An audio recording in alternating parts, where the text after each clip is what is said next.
بسم الله الرحمن الرحيم السلام عليكم ورحمة الله تعالى وبركاته كلنتي wanaagsan khiyaarteena meel kasto aad joogtaan ku soo dhawaada barnaamijka maxaa cusub oo adaan oo kale aad uga barateen barteena qodobo xiiso badan ayaa la idinkugu soo gudbinaa aroortana qodobada aad ku daawan doontaan barnaamijka maxaa cusub waxa kamid ah Barcelona oo bixinaysa lacagaha madaxiisa dul saaran Lautaro Martinez naadiga kubadda cagta ee Real Madrid macalinkeeda Zinedine Zidane oo ka fakaraya qaabka labada xidig Cruz iyo waliba Modric xal la isula heli karo isla markaana garoon la isula gelin karayo United oo ku dhow xidiga Denis Zakaria iyo waliba Paris Saint-Germain oo hoos u dhigtay lacagaha Neymar Jr isla markaana ogolaatay 135 milyan oo ganiga sterlinka warar kale oo ku saabsan caalamka kubadda cagta iyo waliba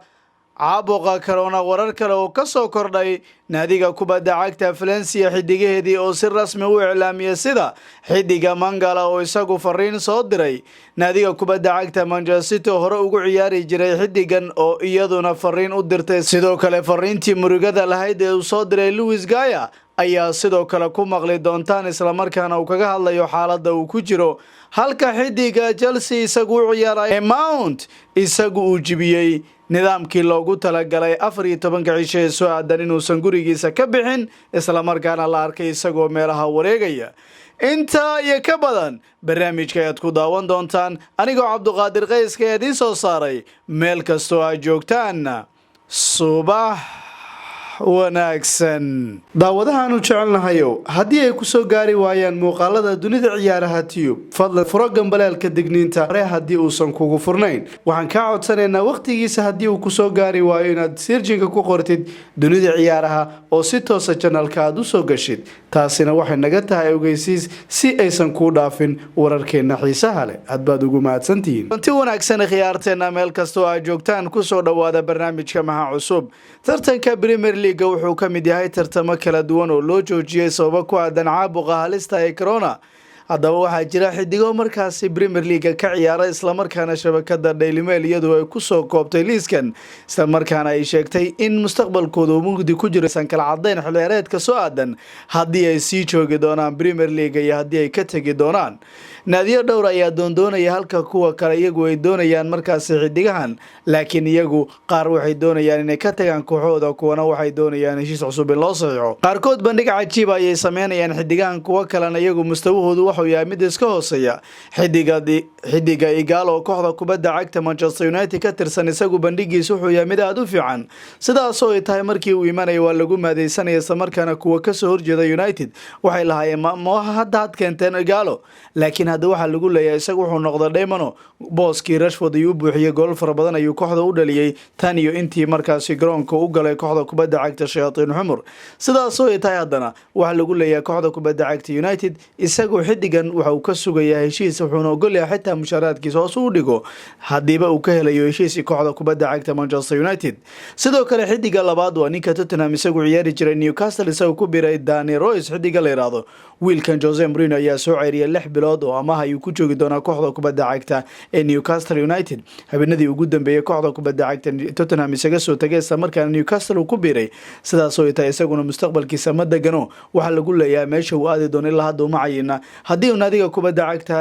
iyadu Newcastle sii joogi doono haddii kale maadaama gurigiisa Tottenham gibi ahaanba Jose Mourinho uu soo faarujiyay naadiga kubadda cagta ee Arsenal ama filaanku waxay ahayd kadib markii maalmihii ugu dambeeyay suuqa inay la soo wareegtay xidiga lagu magacaabo Cedric Suarez laakiin haddana naadiga kubadda cagta ee Arsenal si amaah ay ku haystaan xidigan macada mustaqbalkiisu marka haddii 6 bilood ee soo aadan marka uu dhamaado xilciyaareedkan inuu isagu kooxdiisa ku noqonayo ama meel kale isagu aadi doono ama naadiga kubadda cagta ee Arsenal heshiiska ugu dari doono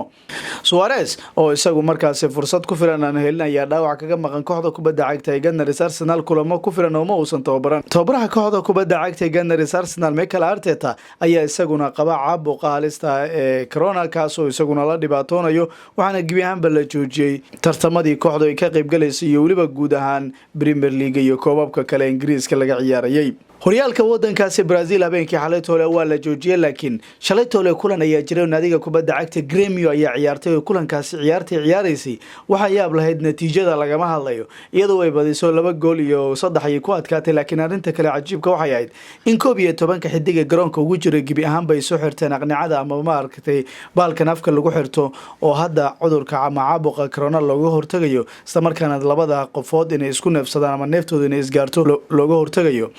soo ita marka taageerayaal looma ogolaan in garoonka ay soo fariistaan isla markaana halka xataa baqdinaya ka jirto gibiyaha xalay toole ayaa la joojiyay tartamada kala duwan ee dalkaasi Brazil horyaalka kulankaasi ka tirsanaa Grêmio ciyaaraysay gibiyaha xidigaheedu waxay garoonka ku soo galeen aqnico ama maask iyagoo u xiran yahay isla markaana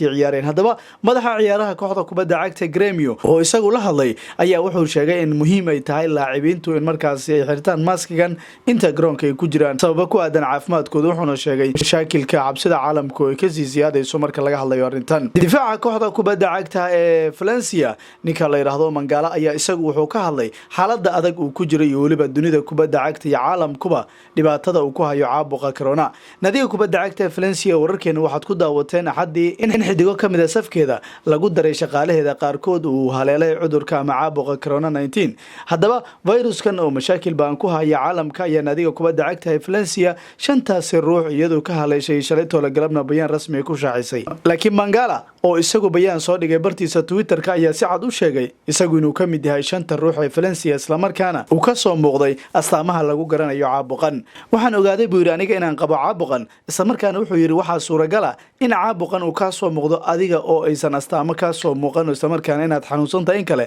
aadan kala ogeyn ayaa suuragal ah in cudurkan uu kugu dhacayo leeyahay isla markaana wuxuu kula taliyay saaxiibadiisa iyo waliba kuwa kale ee taageerayaashiisa inaysan guriyaha ka bixin isla markaana gurigooda ay joogaan nadiga kubadda cagta Manchester City ayuu xidigan u soo ciyaari jiray City fariin bay u dirtay isla markaana Mangala ay garab istaag u rajeysay nadiga kubadda cagta ee Valencia xidigada markii uu shaaciyay kadib Twitterka ay ku soo qortay iyadoo soo share gareysay fariinta uu isagu soo dhigay baraha bulshada gaar ahaan bartiisa Twitterka uu ku leeyahay hadaba waxay tiri dhammaan kooxda kubadda cagta Manchester City waxay u rajeynaysaa caafimaad degdeg ah isla markaana in sidaadii hore aad ku soo noqotay Mangala ninka marka caafimaad degdeg ay u rajeeyeen in ninkan marka kooxda kubadda cagta Manchester City ayuu isagu u ciyaari jiray safkeeda ka tirsanaa geesta kale laacibka kooxda kubadda cagta Valencia Luis Gaya laacibkan ayaa isagu fariin murugo leh ka soo diray gurigiisa keligii ayuu gurigiisa ku dhex jiraa sida uu ugu go'doonsan gurigiisa isla markaana isu karantiilay ayuu ka hadlay kadib markii cudurkan laga helayo ama caabuqan laga helay shabakada markay wadankaas Spain ayaa daabacday warkan wuxuu yiri aniga keligii guriga ayaan ku go'doonsanay isla markaana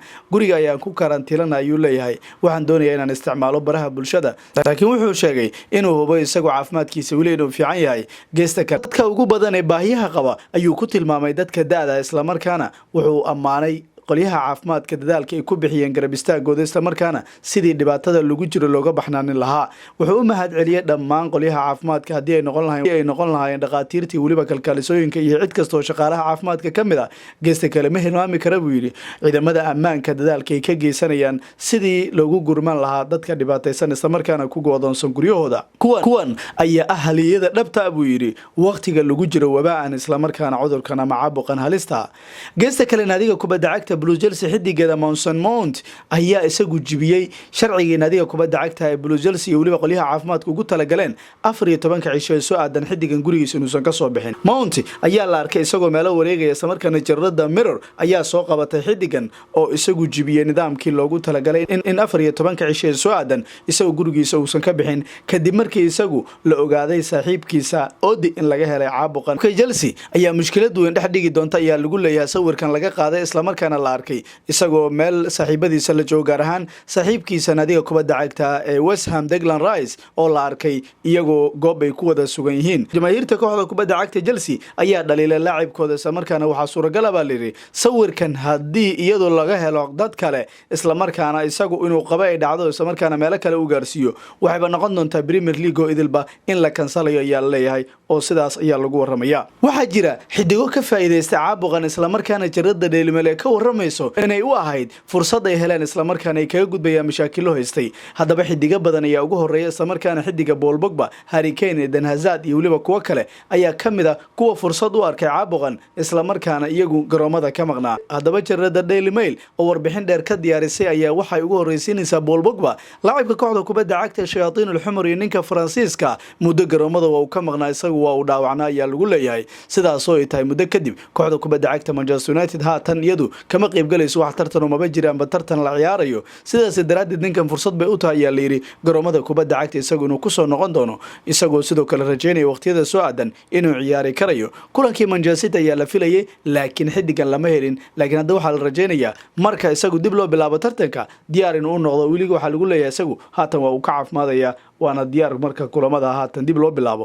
geesta kale Marcus Rashford oo kooxda kubadda cagta ee Manchester United ka tirsan isaguna laacibkan waa uu isagu dhaawacmay gool fara badan buu dhaliyay xilciyaareedkan. weliba waxaa lagu leeyahay isagu dhaawac 15 bishii Janaayo soo gaaray FA Cup-ka iyo markaasi ku dhaawacmay kulankii Wolves. sidaas oo ay tahay dhaawac dhanka dhabarka ayuu qabay xidigan, laf ayaana ka jabtay. waxaana lagu soo waramayaa tartanka Euro ayaa la filayaa isagu inuu soo laabto, waaba haddii la ciyaaree Euro-na ma jira xaalku ma qurux badnaa. haddaba sidaas oo ay tahay marka naadiga kubadda cagta United waxay fursad u haystaa baa leeyahay xidigan isaguna maalmaha soo aadan isagu inuu u soo laabto safkeeda uu iman doono. Harry Kane ka kooxda kubadda cagta Tottenham ayaa kamid ah xidigaha ka faa'iideeyay isla markaana jiradu ay sheegayso in ay fursad u heleen garoomada kubadda cagta inay ku soo noqonayaan, isla markaana ninkan waxaa la rajeynayaa isagu ka hor Euro inuu u soo noqon karo. geesta kale kooxda kubadda cagta Tottenham sidoo kale waxay ka faa'iideysaa ayaa lagu leeyahay joojiyo tartamada idil sababtoo ah xidigada Son waa uu ka dhaawacay isla markaana fursad ay u helaysaa labadaas xidig iyo xidigeeda kale haday isu helaan Sissoko iyo waliba xidiga kale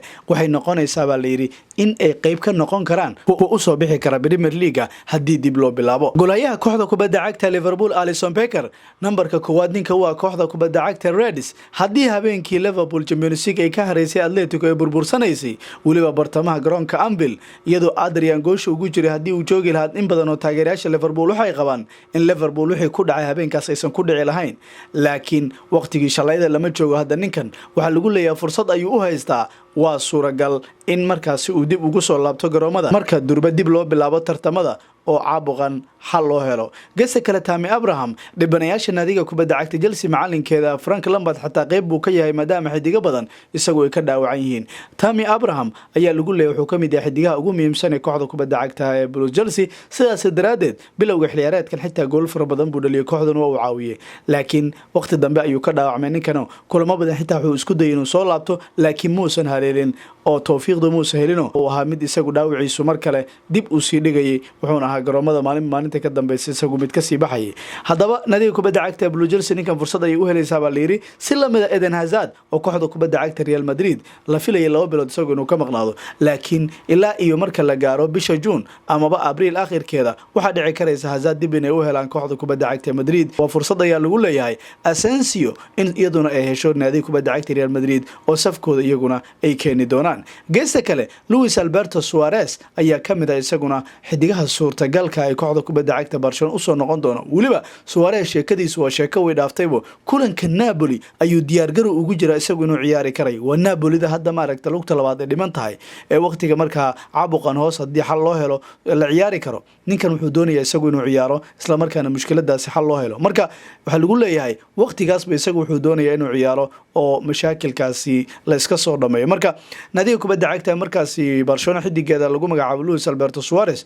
waxa lagu leeyahay haatan uu soo noqon karaya. Uthman Dembele ayaa kamid isagu bisha June ayaa la filayay isagu inuu soo noqonayo, laakiin hadda waxa lagu leeyahay fursad ayuu u haystaa isaguna waa mid kale oo ka faa'iidaya dhibaatada caalamka uu ku hayo caabuqan. tababaraha kooxda kubadda cagta Real Madrid Zinedine Zidane ayaa waxa uu ka fikirayaa go'aanada tactical ee uu ka qaadan karo xidigihiisa qadka dhexe waa Kroos iyo Modric, kaasoo la arkay kulamadii toddobaadadii la soo dhaafay in labada xidig marna mid la ciyaarsiinayay waa Kroos marna xidiga kale ee Modric. waxa la arkay labada xidig in markaasi miisaankooda ay ku hayeen qadka dhexe iyagu ay u lahaayeen in hoos u dhac uu ku yimid sabab ku aadan daadooda. Modric iyo Kroos ayuu arkay qadka dhexe in la isla wada siin kareynin isla markaana Valverde aan laga saari karin kulanka. in badan oo cushaaqda kooxda kubadda cagta ee Madridista waxay iyagu rabaan in Valverde garoonka aan laga saarin lagu daray Casemiro isla markaana labada oday midkood iyagu la cuno. sidaas daraadeed Zinedine Zidane ayaa ka fakaraya baa la yiri xal uu u heli karayo inuu isla ciyaarsiyo Kroos, Modric iyo waliba Valverde Casemiro. laakiin waxay noqonaysaa xisaabta xidig weerara. haddaba waxaa lagu leeyahay naadiga kubadda cagta Madrid xidigeeda Modric ma uusan jeclaysan bedelkii lagu sameeyay kulankii ugu dambeeyay si lamida Cruz oo ciyaarta laga saaray kulankii Real Betis daqiiqadii 69aad isaguna muusan jeclaysan. labada odayba ma ogola mid kastaba markii wax la bedela la yiraahdo Zizou way fiirinayaan geesgees bay u eegayaan. marka labada odayba haddii sidaas ay tahay baa leeyahay Zizou wuxuu ka fakarayaa shax suurtagal ka dhigi karaysa in labaduba la isla ciyaarsiiyo ama labaduba xal kale loo helo. naadiga kubadda cagta Gunners Arsenal iyo Roma waxay ku dhow yihiin heshiis inay gaaraan isla markaana Arsenal ayaa lagu leeyahay meel ay isla dhigi doonaan sidii kooxda kubadda cagta ee Roma looga iibin lahaa ninka lagu magacaabo Mkhitaryan. jarada La Gazzetta dello Sport ee wadanka Talyaaniga laga leeyahay waxay ku waramaysaa Roma inay doonayso inay qaadato xidiga Mkhitaryan oo kooxda kubadda cagta Manchester United hore ugu ciyaari jiray haatana ka tirsan safka kooxda kubadda cagta Roma balse milkiyadeedu ay leedahay kooxda kubadda cagta Gunners Arsenal oo Arsenal wuxuu ugu biiray heshiis dhaafsiyo Sanchez markii ay qaadanayeen. naadiga kubadda cagta ee Roma ayaa diyaar u ah marka in Arsenal xidigan ka soo farmariyo isla markaana lacag jaban iyagu ay ku qaataan. naadiyada Napoli Inter Milan ayaa isku haysta xidiga Boga. wararka waxay tilmaamayaan naadiyada Napoli Inter Milan inay ku dagaalayaan qaybka qadka dhexe kooxda kubadda cagta Sassuolo Jeremy Boga. haddaba naadiga laacibkan isagu u dhashay Ivory Coast ayaa lagu leeyahay Cote d'Ivoire ayaa kooxda kubadda cagta daa'irada Chelsea isagu ka tirsanaa isla markaana ka tagay 2018 ayuu ku beeray kooxdaas. haddaba waxaa lagu leeyahay laacibkan u dhashay Cote d'Ivoire ayaa waxaa suurtagal ay tahay in naadiyo kala duwan oo Premier League haatan iyagu ay qaadan karayaan. Blues oo kale waxaa suuragal ay tahay inay la heshiiso kooxda kubadda cagta Sassuolo oo dib ay uga soo qaadan karayaan. xidigan iyaga ayaa akademiyadooda ka tirsanaa laakiin waxaa lagu leeyahay waxaa suuragal dib in kooxda kubadda cagta Chelsea u soo qaadan karayso. laakiin Inter iyo waliba Napoli ayaa labaduba doonaya suurtagal ay tahay in midkood uu qaato dadaal ay ku bixin doonaan ayaa lagu leeyahay. naadiga kubadda cagta Getafe ayaa suurtagal ay tahay xidiga kooxda kubadda cagta Barcelona milkiyadeedu ay leedahay Marco Corella iyagu inay iibsadaan. Chelsea ayaa ninkan xiiseynaysa isla markaana waxay doonaysaa Barcelona in la heshiiso laakiin hadda Getafe ayaa doonaysa inay kala hormarto 6 milyan kaliya ayaa qiimihiisa lagu heli karayaa sida ay ku warantay shabakada Marca ee wadanka Spain. laacibka marka waxay doonaysaa Getafe 6 milyan Barcelona in la siiyo isla markaana haddii Barca ay dib u doonayso xidigan 25 milyan in laga qaado oo xidigan dib loo markaasi looga soo qaado. sidoo kale Blues iyo Napoli naadiga kubadda cagta Borussia Mönchengladbach Bayer Leverkusen intuba waxay doonayaan xidigan 20 jirka ee bandhiga cajiib la sameeyo kooxda kubadda cagta Getafe. Manchester United waxaa lagu soo waramayaa iyaduna London inay ugu jirto ciyaaryahanka qadka dhexe kooxda kubadda cagta Borussia Mönchengladbach Denis Zakaria iyaduna wararkii ugu dambeeyay Ingiriiska ay ka imaanayeen ku waramayaan. Shayatiin al-Humur ayaa doonaysa marka in tartan ay la gasho kooxda kubadda cagta Liverpool laacibkan ay 23 jirka ayna ku tartamayaan labada dhinac. ninkan 100 kulan oo Bundesliga Jarmalka ka ciyaaray ayaa lagu leeyahay kooxda kubadda cagta Young Boys ee wadanka Switzerland ayuu 2017 kaga soo biiray